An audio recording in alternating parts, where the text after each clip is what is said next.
एक बार फिर से हेलो स्टूडेंट्स, आप सब कैसे हैं। आज मैं आपके अपने यूट्यूब चैनल जय आदर्श ट्यूटोरियल्स में संयुग्मी फोकस, रेखीय आवर्धन, प्रकाश का अपवर्तन, अपवर्तन के नियम तथा अपवर्तनांक को समझाने वाला हूँ।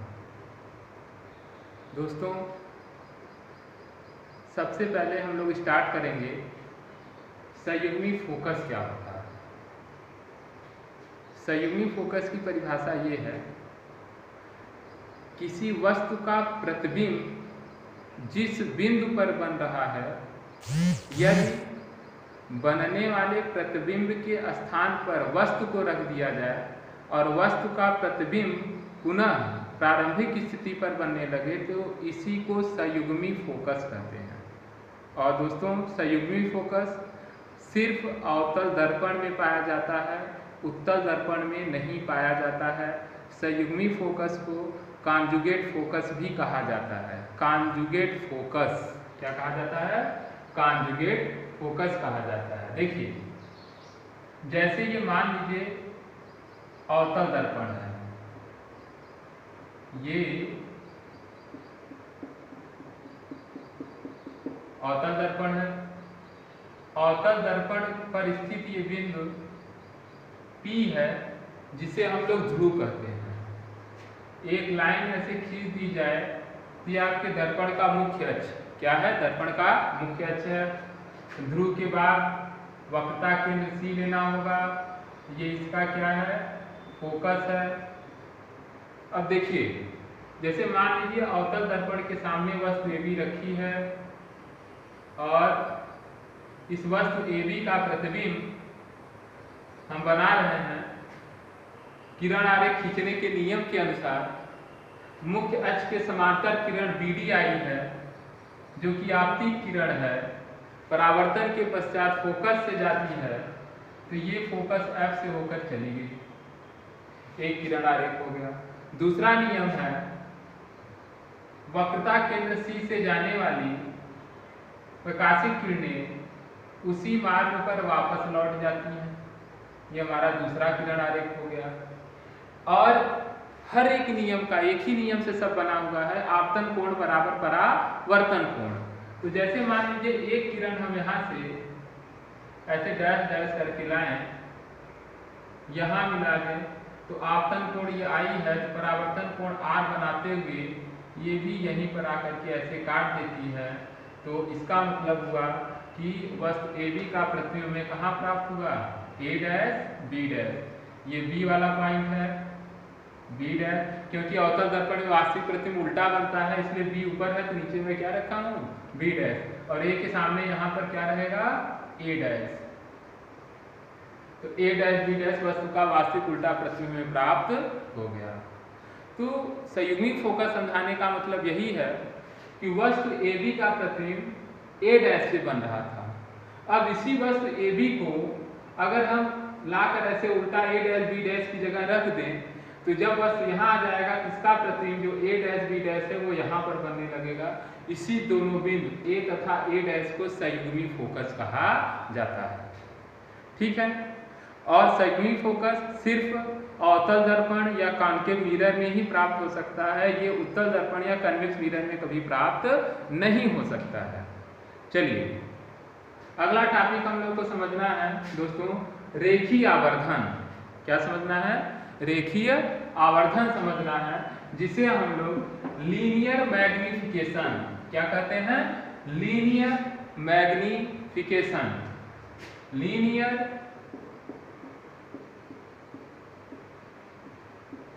मैग्निफिकेशन। चलिए दोस्तों, लीनियर मैग्निफिकेशन का मतलब क्या हुआ? आप समझ लीजिए, ये दर्पण में भी आपको मिलेगा और लेंस में भी मिलेगा, बस दोनों में फार्मूले थोड़े से चेंज हैं, मगर परिभाषा एक ही है। परिभाषा क्या है? किसी भी दर्पण या लेंस में, किसी भी दर्पण या लेंस में बनने वाले प्रतिबिंब की लंबाई, किसकी लंबाई? प्रतिबिंब, प्रतिबिंब की लंबाई तथा वस्तु की लंबाई के अनुपात को, प्रतिबिंब की लंबाई तथा वस्तु की लंबाई के अनुपात, अनुपात मतलब रेशियो, बटे आप क्या करेंगे, वस्तु की लंबाई करेंगे, प्रतिबिंब की लंबाई बटे वस्तु की लंबाई के अनुपात को ही रेखीय आवर्धन या लीनियर मैग्निफिकेशन कहते हैं, जिसे मैग्निफिकेशन है। इस वजह से कैपिटल एम किससे प्रदर्शित किया जाता है, कैपिटल एम से रेखीय आवर्धन को प्रदर्शित किया जाता है बच्चों। अब आप अगर प्रतिबिंब की लंबाई को आई मान लेते हैं, प्रतिबिंब की लंबाई किससे हम मानते हैं, आई से, और वस्तु की लंबाई को ओ से, तो आई अपान में ओ को ही क्या कहा जाता है, लीनियर मैग्निफिकेशन, यानी m equal to I by O, यही रेखीय आवर्धन का क्या है, सूत्र है। ठीक है। और देखिए रेखीय आवर्धन दो वस्तुओं की लंबाई का अनुपात है, इस वजह से इसका कोई मात्रक नहीं होता है। रेखीय आवर्धन दो वस्तुओं की लंबाई का अनुपात होने के कारण, क्योंकि अगर लंबाई मीटर में लेंगे, वस्तु की लंबाई मीटर में लेंगे तो मीटर से मीटर कैंसिल हो जाएगा, इसलिए रेखीय आवर्धन या लीनियर मैग्निफिकेशन का कोई यूनिट नहीं होता है। अब देखिए क्या है, हमें आगे पढ़ना है, लीनियर मैग्निफिकेशन या रेखीय आवर्धन का सूत्र हमें एक पढ़ना है, जो कि m बराबर माइनस बी बाई यू होता है। उसी फार्मूले का निगमन हम आपको बताने जा रहे हैं, रेखीय आवर्धन के सूत्र का निगमन। अब क्या पढ़ने जा रहे हैं, रेखीय आवर्धन के सूत्र का निगमन। आवर्धन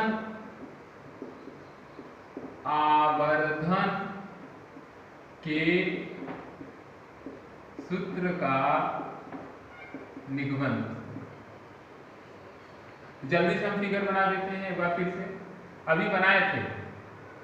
ये आपका हो गया अवतल दर्पण, ये इसका ध्रुव P हो गया, ये मुख्य अक्ष हो गया, ये फोकस, ये वक्रता केंद्र, वस्तु AB यहाँ पर हमारी स्थित है। देखिए मुख्य अक्ष के समांतर लेकर के चलेंगे, आपतित किरण परावर्तन के पश्चात फोकस से गया, वक्रता केंद्र C से जाने वाला किरण उसी मार्ग पे गया और उसी मार्ग पर लौट करके वापस आ गया, और एक आपतन कोण बराबर परावर्तन कोण के नियम से हम लोग चले, ये भी यहीं पे काटा, यहीं पे हमारा प्रतिबिंब इसका वास्तविक बनेगा। यहाँ से ऐसे लंब खींच दिए, ये हो गया A डैश B डैश। अब आपका दो त्रिभुज बना, एक त्रिभुज बना है ABP, त्रिभुज ABP समरूप त्रिभुज A dash B dash P। ABP समरूप त्रिभुज A dash B dash P कैसे बच्चों समरूप है, यहाँ पे 90 डिग्री, ये भी 90 डिग्री, ये आपतन कोण I है और ये परावर्तन कोण R है। तो अलग से हम आपको फिगर बना दें, ना समझ में आए तो ABP में आप देखेंगे, ABP में ये 90 डिग्री और यहाँ पर ये आपतन कोण I है बच्चों। ABP ये आपतन कोण I है, तो यहाँ पे देखिए 90 अंश हो गया, ये आपतन कोण I है। और A dash B dash P जो नीचे त्रिभुज बना है, इसका हम लोग फिगर अगर बना लें तो बच्चों ये इस तरीके से होगा, A dash B dash P जो कि R है। तो आपतन कोण I बराबर परावर्तन कोण R होता है। तो देखा जाए दोनों त्रिभुज में 90-90 अंश से ये कोण बराबर हो गया, ये IR के बराबर हो गया, और किसी भी त्रिभुज के दो कोण बराबर हों तो आपस में समरूप होते हैं, और दो समरूप त्रिभुजों के लांबिक भुजाओं का अनुपात आपस में बराबर होता है, या संगत भुजाओं का अनुपात आपस में बराबर होता है। तो मैं बताया था, पिछले डेरिवेशन में बताया था, इस कंडीशन में लंब बटे लंब बराबर आधार बटे आधार बराबर कर्ण बटे कर्ण होता है, मगर पूरे दर्पण वाले चैप्टर में कहीं भी कर्ण बटे कर्ण की कोई आवश्यकता नहीं है। तो देखिए दोस्तों, यहाँ पर AB है, ये A डैश B डैश है, तो क्या हो जाएगा AB अपान में A डैश B डैश, लंब बटे लंब। देखिए ये AB इसका लंब है, ये लंब इसका है। इसका आधार क्या है बच्चों, AP बटे क्या हो जाएगा, इसका आधार A डैश P, इसका आधार क्या हो जाएगा A डैश P हो जाएगा। ठीक है। AB क्या है, वस्तु की लंबाई जो कि मुख्य अक्ष के ऊपर है, इसे हम लोग ओ लिखेंगे। क्या लिखेंगे? ओ। और मुख्य अक्ष के ऊपर है तो प्लस ओ लिखेंगे। ए डैश बी डैश प्रतिबिंब की लंबाई है जिसे आई लिखेंगे, मगर ये मुख्य अक्ष के नीचे है दोस्तों, इस वजह से इसे क्या लेंगे? माइनस में लेंगे। एपी ध्रुव से वस्तु की दूरी है और वस्तु की दूरी को ऋणात्मक लेंगे। क्यों ऋणात्मक लेंगे? क्योंकि दर्पण के चमकदार पृष्ठ के सामने की सभी दूरियां क्या होती हैं? ऋणात्मक होती हैं। या इसे मूल बिंदु मानिए, बाईं ओर है तो क्या होगा? ऋणात्मक होगा। ए डैश पी प्रतिबिंब की दूरी है, वो भी हम लोग क्या लेंगे? माइनस। ये हो गया। अब हमें रेखीय आवर्धन की जरूरत है। रेखीय आवर्धन का फार्मूला क्या होता है दोस्तों? रेखीय आवर्धन का फार्मूला होता है प्रतिबिंब की लंबाई बटे वस्तु की लंबाई। यहाँ पर वस्तु की लंबाई ऑब्जेक्ट के ऊपर है और ये नीचे है, इसी का जस्ट उल्टा हम कर देंगे तो क्या हो जाएगा? आई अपान में ओ माइनस साइन लेंगे equal to minus B by minus U. Minus से माइनस कैंसिल आउट हो जाएगा और I by O minus equal to B by U. ये माइनस ट्रांसपोज कर देंगे, इस साइड आ जाएगा तो I by O equal to minus B by U हो गया। हम जानते हैं ये हमारा आवर्धन रेखीय आवर्धन यम है तो m equal to I by O equal to minus B by U. ये आपके रेखीय आवर्धन के फार्मूले का डेरिवेशन हो गया दोस्तों। चलिए अब आज का जो अगला टॉपिक है हम लोग को समझना है, बहुत ही इंपॉर्टेंट टॉपिक है, क्लास 10th के लिए तो बहुत ही ज़्यादा है। 12th में क्या है, इसके कभी कभी स्नेल का नियम वगैरह पूछ लेता है तो आपको समझना है, चाहे आप 10th में हो या 12th में हो। अभी जो है कंबाइंड जो है चल रहा है, थ्योरेटिकल जो है, इस वजह से 10th वाले भी इसे देखें और 12th वाले भी देखें। 10th वाले डेरिवेशन पे ध्यान न दें, वो सिर्फ फार्मूले को समझें, और 12th वाले डेरिवेशन को जरूर ध्यान दें क्योंकि एग्जाम में डेरिवेशन जरूर पूछ सकता है। इस वजह से मैं थ्योरी भी समझा दे रहा हूँ और डेरिवेशन भी समझा दे रहा हूँ। चलिए अगला टॉपिक है प्रकाश का अपवर्तन। क्या है? प्रकाश का अपवर्तन, रिफ्रैक्शन ऑफ लाइट। क्या है टॉपिक? Refraction of light. हम लोग को समझना है कि प्रकाश का अपवर्तन क्या होता है। तो दोस्तों प्रकाश का अपवर्तन ये है, जैसे मान लीजिए कि दो पारदर्शी माध्यम हो गए। अब दो पारदर्शी माध्यम ट्रांसपेरेंट, पहले आप समझ लीजिए क्या होता है। जिस भी पदार्थ के आर पार प्रकाश गुजर जाए उसी को पारदर्शी माध्यम या ट्रांसपेरेंट मीडियम कहते हैं। तो जैसे मान लीजिए हवा के आर पार प्रकाश आता है, वहाँ चला, सूर्य से निर्वात है, वहाँ पे हवा ही नहीं है, हमारे वायुमंडल में आया, वायुमंडल से पृथ्वी पर आ रहा है, अर्थात हवा कहीं न कहीं ट्रांसपेरेंट है, जिसकी वजह से सूर्य की किरणें हवा से होकर के पृथ्वी पर आ रही हैं। या हवा से चलने के बाद वो पानी में किरणें जाती हैं तो पानी में भी काफ़ी गहराई तक प्रकाश की रोशनी पाई जाती है। या किसी तालाब वगैरह में अगर ऊपर से लाइट सोर्स जल रहा है और आप पानी के अंदर हैं या पानी के अंदर से देखेंगे तो आपको थोड़ा सा पानी के अंदर क्या प्रकाश दिखाई देता है। इसका मतलब कि प्रकाश अंदर प्रवेश कर रहा है। इसी वजह से पानी को भी ट्रांसपेरेंट माना जाता है, हवा को भी ट्रांसपेरेंट माना जाता है, ग्लिसरीन को ट्रांसपेरेंट मीडियम माना जाता है, ऑयल को भी ट्रांसपेरेंट मीडियम माना जाता है। चलिए, तो प्रकाश का अपवर्तन क्या है? ये प्रयोगों द्वारा देखा गया है कि जब कोई प्रकाशिक किरण एक पारदर्शी माध्यम से दूसरे पारदर्शी माध्यम में जाता है तो जाने के बाद वो अपने पथ से थोड़ा विचलित हो जाता है।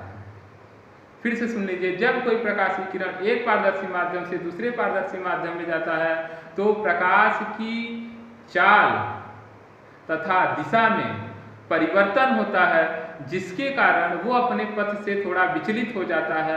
इस घटना को ही प्रकाश का अपवर्तन कहते हैं। ये प्रकाश के अपवर्तन का डिफिनीशन है। जब कोई प्रकाशीय किरण एक पारदर्शी माध्यम से दूसरे पारदर्शी माध्यम में जाता है तो प्रकाश की चाल तथा दिशा में परिवर्तन हो जाता है। इसी घटना को प्रकाश का अपवर्तन कहते हैं। तो देखिए, हम मान रहे हैं कि हवा है, ऊपर क्या है? हवा, एयर। ये इसका एक क्या है? विभाजक तल इसे बोलते हैं। विभाजक तल का मतलब एक ऐसा प्लेन है जो कि दो मीडियम को अलग अलग करता है, डिवाइड करता है। ऊपर में मान रहा हूं हवा है और नीचे क्या है? पानी, वाटर, एयर। ये हवा, एक प्रकाशीय किरण में लेकर के आया कि मान है कहीं से लाइट सोर्स है, वहां से प्रकाशीय किरण आ रहा है, ये इसका आपतन बिंदु है। तो आपतन बिंदु पर सबसे पहले हमें क्या खींचना पड़ेगा, एक नॉर्मल अभिलंब खींचना पड़ेगा। ये हम लोग अभिलंब खींच लिए। अब विरल से सघन माध्यम में जा रहा है, तो जब प्रकाश विरल से सघन माध्यम में जाएगा तो उसकी चाल कम हो जाएगी, उसकी चाल कम हो जाएगी। जैसे दोस्तों मान लीजिए कि दौड़ हो रहा है, एक फील्ड या एक ग्राउंड है जिसमें 5 लोग दौड़ रहे हैं, तो उन 5 लोग जब दौड़ेंगे तो उनकी चाल अपने आप मान लो कि सब लोग मिलकर के 10 किलोमीटर प्रति घंटे से दौड़ रहे हैं। अब उन्हीं सभी बच्चों को जो 5 का ग्रुप था, अब मैं उसे 50 का ग्रुप बना दिया। तो जैसे ही दौड़ चालू होगा, क्या उस कंडीशन में पहले के 5 जो बच्चे 10 किलोमीटर प्रति घंटे की स्पीड से दौड़ रहे थे, क्या वो दौड़ पाएंगे? नहीं, उनकी चाल कम हो जाएगी। क्यों? क्योंकि अब जो भीड़ है वो सघन है, सघन में उनकी चाल कम रहेगी। जैसे ही बच्चे आगे पीछे होंगे फिर वो अपनी स्पीड को पा जाएंगे। आगे पीछे का मतलब कि विरल, आगे पीछे होने का मतलब क्या है? विरल है दोस्तों। तो देखिए हवा है, हवा के कण क्या होते हैं? दूर दूर होते हैं, और जो पानी होंगे हवा के कणों की तुलना में, उनके मॉलिक्यूल्स की तुलना में पास पास होंगे, इसलिए हवा विरल माध्यम है। कैसा माध्यम है? विरल माध्यम है। किसके सापेक्ष? पानी के सापेक्ष, क्योंकि पानी के कण पास पास हैं और जबकि हवा के कण पानी की तुलना में दूर दूर हैं। तो जैसे ही हवा से कोई प्रकाशीय किरण आपतन बिंदु पे आया, अब विरल से सघन में जा रहा है तो उसकी स्पीड कम हो जाएगी, स्पीड कम हो जाएगी तो ये अभिलंब की ओर थोड़ा सा झुक जाएगा। ये प्रकाशीय किरण अभिलंब की ओर थोड़ा झुक जाता है।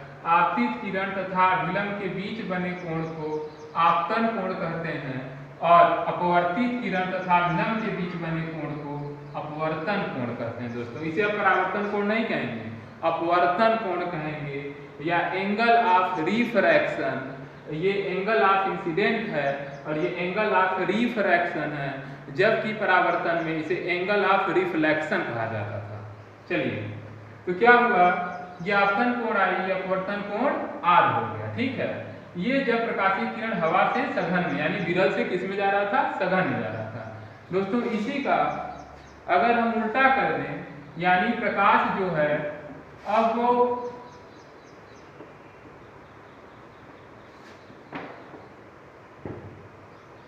जस्ट इसी का उल्टा कर दें, यानी पानी हमारा जो है वो ऊपर हो जाए और हवा कहाँ हो जाए? नीचे। ये विभाजक तल हो गया दोस्तों, यह विलंब हो गया।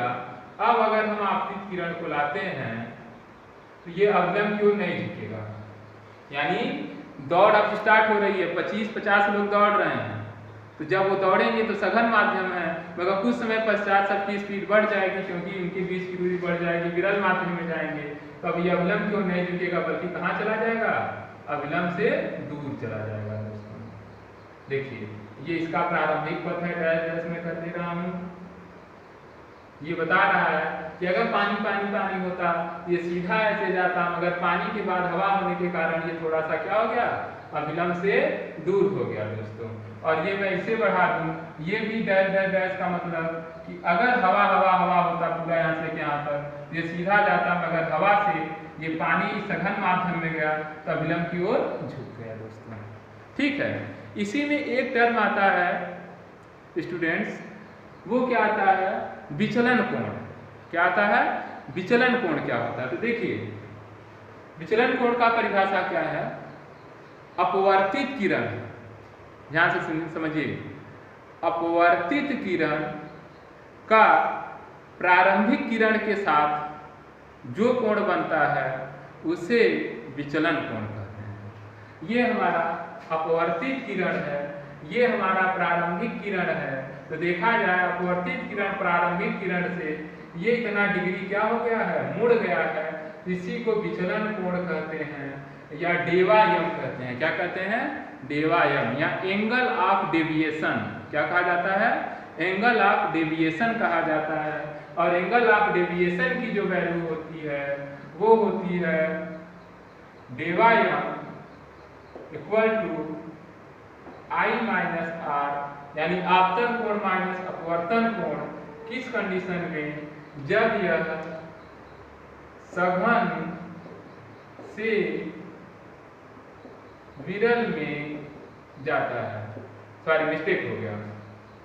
जब ये देखिए यहाँ क्या हो रहा है, पानी सघन है, ये विरल है, तो देखेंगे तो अपवर्तन कोण ज्यादा है, आपतन कोण कम है, तो R minus I minus R इस कंडीशन में क्या हो जाएगा देखेंगे आप, तो I ज्यादा है और R क्या है, कम है। यानी जब हवा विरल से सघन में जाएगा, विरल से सघन में जाता है, जब हवा कोई प्रकाशीय किरण विरल से सघन माध्यम में जाएगा तो उसके विचलन कोण का मान आपतन कोण माइनस अपवर्तन कोण होगा, और इसी का जस्ट उल्टा angle of R minus angle of I किस कंडीशन में हो जाएगा, जब प्रकाश सघन से विरल माध्यम में जाता है।